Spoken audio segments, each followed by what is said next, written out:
Salam sejahtera dan salam perpaduan kepada seluruh rakyat Malaysia terkini dari Mahkamah. Hakim Wan MDB dedah pernah jadi rakan kongsi bersama Jasmine Loh. Berita penuh. Hakim Mahkamah Tinggi Kuala Lumpur, Colin Lawrence Square mendedahkan bahawa dia pernah menjadi rakan kongsi bersama dengan peguam Jasmine Loh yang dikaitkan dengan skandal Wan MDB di sebuah firma guaman antara 10 hingga 15 tahun lalu.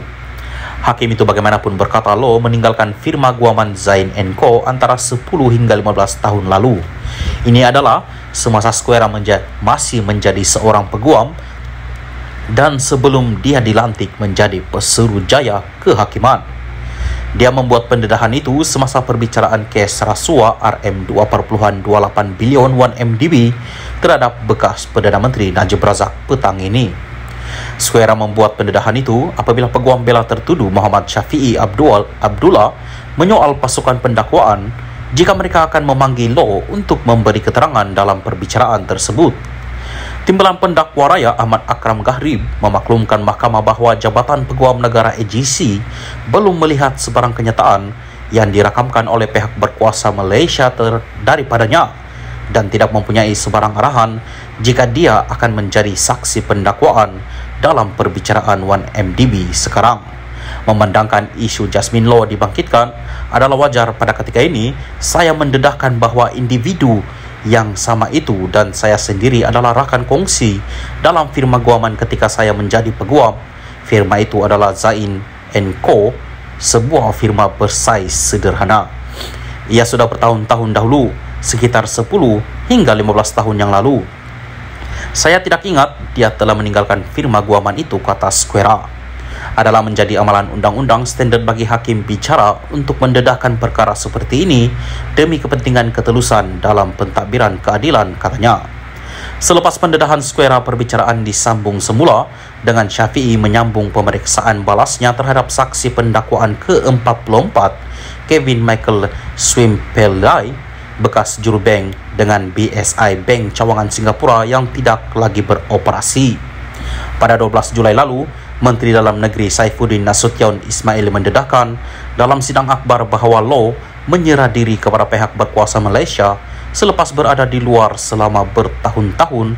Sehari kemudian, melalui peguamnya dari firma guaman Amren Bond, bekas eksekutif Wan MDB yang baru ditangkap itu berkata bahawa dia mahu membantu pihak berkuasa dalam mempercepatkan usaha pemulihan aset berkaitan skandal berkenaan.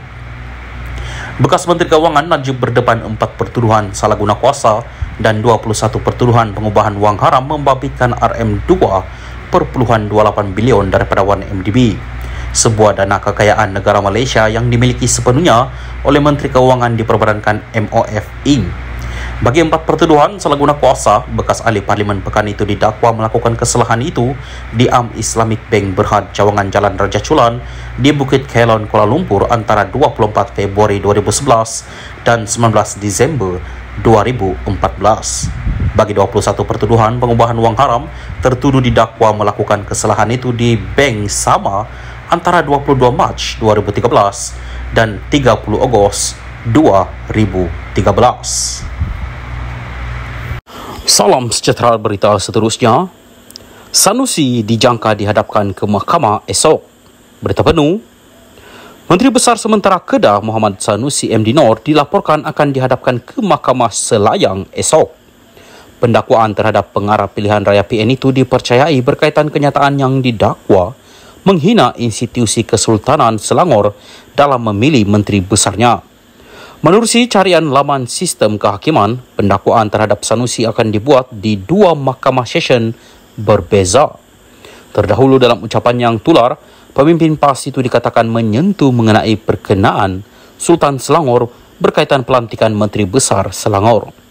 Sanusi beberapa hari lepas memohon maaf kepada Sultan Selangor kerana berkata baginda memilih Menteri Besar Kok Kia Leke ketika mengkritik rakan sejawatnya Amiruddin Syahri.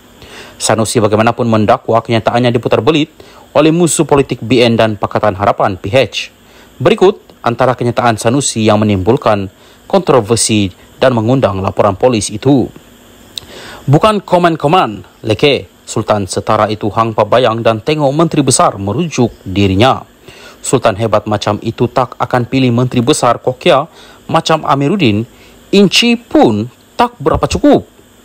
Dalam perkembangan berkaitan Sultan Selangor, Sultan Sharafuddin Idris Shah Al-Haj bertita bahawa isu kenyataan Sanusi yang didakwa menghina baginda belum selesai menurut pejabat diraja. Baginda bertita bahawa perkara ini masih belum selesai, kata pejabat itu dalam kenyataan di media sosialnya petang ini. Kenyataan itu juga mendedahkan Peseru Jaya PAS Selangor Ahmad Yunus Hairi dan Ketua Polis Selangor Hussein Omar Khan menghadap baginda di Istana Bukit Kayangan, Shah Alam. Pertemuan secara berasingan itu, kata pejabat itu, membincangkan mengenai kenyataan Sanusi dalam ceramahnya di Selangor baru-baru ini yang dianggap menghina institusi diraja Selangor.